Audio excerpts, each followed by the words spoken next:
एक बार फिर से स्वागत है आप सभी का हमारे YouTube channel world of Hindi पर। मैं संजय सर आज मैं आपके कक्षा 8 से हिंदी की पाठ्यपुस्तक वसंत से पाठ 2 लाख की चूड़ियाँ कहानी का प्रश्न अभ्यास पढ़ाने जा रहा हूँ। पाठ 2 है लाख की चूड़ियाँ कहानी है जिसके लेखक हैं कामता नाथ जी। सबसे पहले मैं प्रश्न अभ्यास की ओर चलता हूँ। मौखिक प्रश्न, निम्नलिखित प्रश्नों के मौखिक उत्तर दीजिए। प्रश्न संख्या 1 है बदलू कहाँ का रहने वाला था। उत्तर है बदलू लेखक के मामा के गांव का रहने वाला था। प्रश्न संख्या 2 है बदलू का पैतृक पेशा क्या था। उत्तर है बदलू का पैतृक यानी पूर्वजों का पेशा लाख की चूड़ियां बनाना था। प्रश्न संख्या 3 है बदलते समय में लेखक ने गांव में क्या परिवर्तन देखा। उत्तर है बदलते समय में लेखक के गांव में और आसपास के औरतों ने लाख की चूड़ियां पहनना बंद कर दिया था। प्रश्न संख्या 4 है बदलू के मकान के सामने किसका पेड़ था। उत्तर है बदलू के मकान के सामने नीम का पेड़ था। प्रश्न संख्या 5 है रज्जो कौन थी। उत्तर है रज्जो बदलू की लड़की थी। प्रश्न संख्या 6 है बदलू लेखक को क्या खिलाता था। उत्तर है बदलू लेखक को मलाई खिलाता था। प्रश्न संख्या 7 है बदलू का स्वभाव कैसा था। उत्तर है बदलू का स्वभाव बहुत सीधा था क्योंकि लेखक ने कभी भी उसे झगड़ते नहीं देखा था। प्रश्न संख्या 8 है लाख की चूड़ियां कहानी का मुख्य उद्देश्य क्या है। उत्तर है लाख की चूड़ियां कहानी का मुख्य उद्देश्य शहरीकरण और मशीनीकरण, गांवों के लघु कुटीर उद्योगों के उजड़ने का वर्णन करना है। प्रश्न संख्या 9 है लाख की चूड़ियां कहानी से हमें क्या शिक्षा मिलती है। उत्तर है इस कहानी से हमें प्रेरणा मिलती है कि मशीनी युग में भी हमें हाथ से बनी चीजों को अपनाना चाहिए, हस्तकला उद्योगों को बढ़ावा देना चाहिए, उन्हें आगे बढ़ाने का प्रयास करना चाहिए। कहानी से प्रश्न संख्या 1 है बचपन में लेखक अपने मामा के गांव चाव से क्यों जाता था और बदलू को बदलू मामा न कहकर बदलू काका क्यों कहता था। उत्तर है लेखक बचपन में बड़े चाव से अपने मामा के गांव जाता था। इसका मुख्य कारण था गांव में बदलू नाम का व्यक्ति जो लेखक को लाख की सुंदर सुंदर गोलियां बनाकर देता था और लेखक को यह रंग बिरंगी गोलियां बहुत अच्छी लगती थी।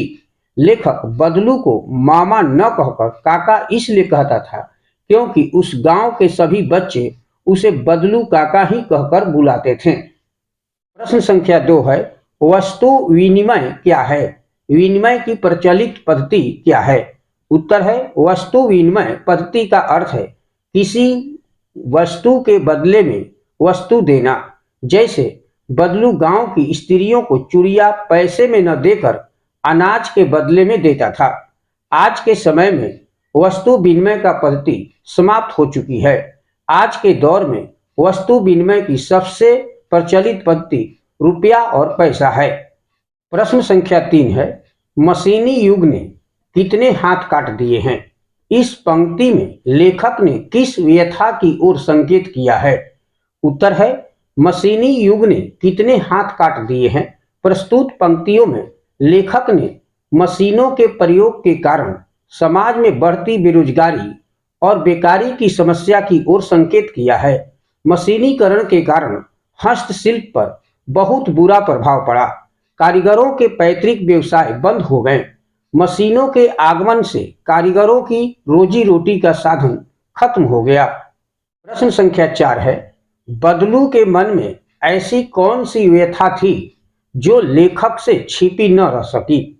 उत्तर है यूं तो बदलू लाख की चूड़ियां बेचा करता था, परंतु जैसे जैसे कांच की चूड़ियों का प्रचलन बढ़ता गया उसका व्यवसाय ठप पड़ने लगा।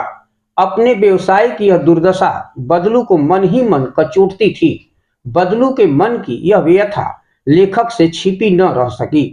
प्रश्न संख्या 5 है मशीनी युग से बदलू के जीवन में क्या बदलाव आया। उत्तर है मशीनी युग के कारण बदलू का सुखी जीवन दुख में बदल गया था। बदलू की कला को अब कोई नहीं पूछता था। उसकी आर्थिक हालत बिगड़ गई, जिससे उसके स्वास्थ्य पर भी बुरा प्रभाव पड़ता था। अब वह बीमार रहने लगा। कहानी से आगे। प्रश्न संख्या 1 है, आपने मेले बाजार आदि में हाथ से बनी चीजों को बिकते देखा होगा। आपके मन में किसी चीज को बनाने की कला सीखने की इच्छा हुई हो और अपने कोई कारीगरी सीखने का प्रयास किया हो तो उसके विषय में लिखिए। उत्तर है, बाजार में बिक रहे हाथ से कढ़ाई की चीजों ने मेरे मन को आकर्षित किया, जिसके कारण मैंने कढ़ाई सीखना प्रारंभ किया। प्रश्न संख्या 2 है, लाख की वस्तुओं का निर्माण भारत के किन किन राज्यों में होता है? लाख से चूड़ियों के अतिरिक्त क्या क्या चीजें बनती है, ज्ञात कीजिए। उत्तर है, लाख की वस्तुओं का निर्माण भारत के उत्तर प्रदेश, मध्य प्रदेश, राजस्थान, आंध्र प्रदेश, गुजरात और झारखंड में किया जाता है। लाख की चूड़ियों के अलावा खिलौने, मूर्तियां, आभूषण और सजावट की वस्तुओं का भी निर्माण किया जाता है। इस पाठ में जितने भी शब्दार्थ हैं और प्रश्न अभ्यास उसे अपनी काश पुस्तिका पर अच्छे तरीके से लिख लीजिएगा और उसे याद करते रहेगा। Thank you. मैं संजय सर।